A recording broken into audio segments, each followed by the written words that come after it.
सांसों का संग्राम, एक कहानी जो जीवन के भीतर छिपे संघर्ष और शांति की यात्रा को बताती है।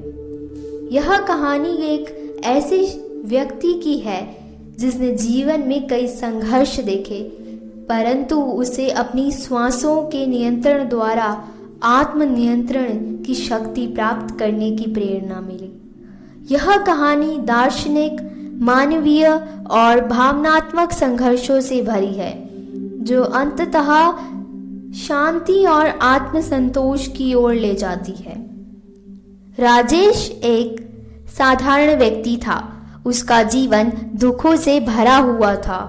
परिवार की आर्थिक स्थिति कमजोर थी, रिश्तों में टूटन थी और मानसिक तनाव बढ़ता ही जा रहा था। उसका दिल हर रोज जैसे बिन वजह टूटता जा रहा था। राजेश के लिए सबसे बड़ा संघर्ष यह था कि वह अपने आप पर नियंत्रण नहीं कर पाता था। क्रोध, निराशा और घबराहट उसे हर वक्त घेर लेते थे। छोटी छोटी बातों से भटकाने लगती और वह खुद को इस हालत में और खोता जाता। वह ना अपने परिवार को सुखी देख पाता, ना ही अपने काम में कुछ संतोष प्राप्त कर पाता। उसकी सांसें अक्सर तेज होती जा रही थीं।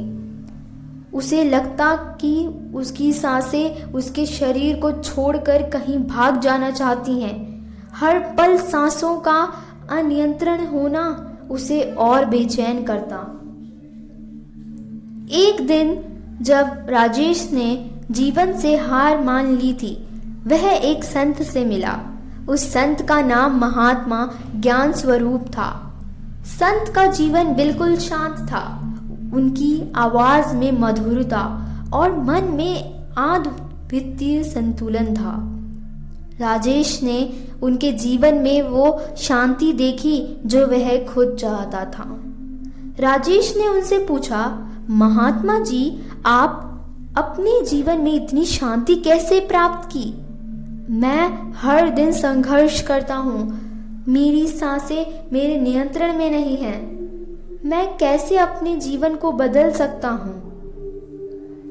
महात्मा जी ने मुस्कुराते हुए कहा, बेटा, सबसे पहले शांति को भीतर पाना होगा। शांति का अर्थ है अपने श्वासों का नियंत्रण, और अपने श्वासों का नियंत्रण तुम्हें तुम्हारे मन और शरीर पर पूर्ण नियंत्रण देगा। राजेश ने पूछा, पर कैसे? महात्मा जी ने बताया, हमारा शरीर सांसों से जुड़ा हुआ है। जब तुम परेशान होते हो तो तुम्हारी सांसें तेज हो जाती हैं। जब तुम शांत होते हो तो सांसें भी धीमी हो जाती हैं। श्वास नियंत्रण एक विज्ञान है जिससे तुम अपने शरीर और मन को एकाग्र कर सकते हो। उन्होंने समझाया, गहरे और धीमे श्वास से शरीर को ऊर्जा मिलती है और मन को शांति। जब तुम ध्यान में बैठते हो और अपनी श्वासों पर ध्यान देते हो, तब तुम भीतर की आवाज सुन सकते हो। यही तुम्हें आत्मनियंत्रण की ओर ले जाती है। राजेश ने सोचा कि यह आसान नहीं होगा, लेकिन महात्मा जी की बातों ने उसके दिल में कुछ हलचल पैदा कर दी थी। राजेश ने महात्मा जी के निर्देशानुसार ध्यान और श्वास नियंत्रण का अभ्यास शुरू कर दिया। शुरुआत में उसे बहुत मुश्किल हुई। उसकी सांसें फिर भी अनियंत्रित होती थी, लेकिन उसने हार नहीं माना। वह हर रोज कुछ समय निकालकर शांत जगह पर बैठता और गहरे सांसों का अभ्यास करता। धीरे धीरे उसे अपनी श्वासों पर ध्यान केंद्रित करना आने लगा। वह अब महसूस करने लगा था कि जब वह गहरे श्वास लेता है तो उसकी सोच भी गहरी और शांत हो जाती है। क्रोध और निराशा भी कम होने लगी। परंतु यह प्रक्रिया आसान नहीं थी। एक दिन जब राजेश ने अपने जीवन की एक बड़ी समस्या का सामना किया, उसका क्रोध फिर से भड़क गया। वह फिर से अपनी श्वासों को संभाल नहीं सका। उसे लगा जैसे सब कुछ फिर से बिखर रहा है। लेकिन इस बार उसने अपनी पुरानी गलतियों से कुछ सीखा था। उसने तुरंत बैठकर अपनी श्वासों पर ध्यान दिया। धीरे धीरे उसकी सांसें फिर से स्थिर हुई और उसने मन में शांति आई। समय के साथ राजेश ने श्वासों के नियंत्रण द्वारा अपने जीवन को पूरी तरह से बदल दिया। वह अब अपने जीवन के हर छोटे बड़े संघर्ष को शांत मन से देखता। उसकी सांसें अब उसकी सबसे बड़ी साथी बन चुकी थी। जब भी कोई कठिनाई आती, वह गहरी सांस लेकर खुद को संभालता। उसकी आंतरिक शांति अब किसी भी बाहरी परिस्थिति से प्रभावित नहीं होती थी। एक दिन वह महात्मा ज्ञान स्वरूप के पास फिर से गया और धन्यवाद कहा। महात्मा जी, आपने मुझे जीवन का सबसे बड़ा उपदेश दिया।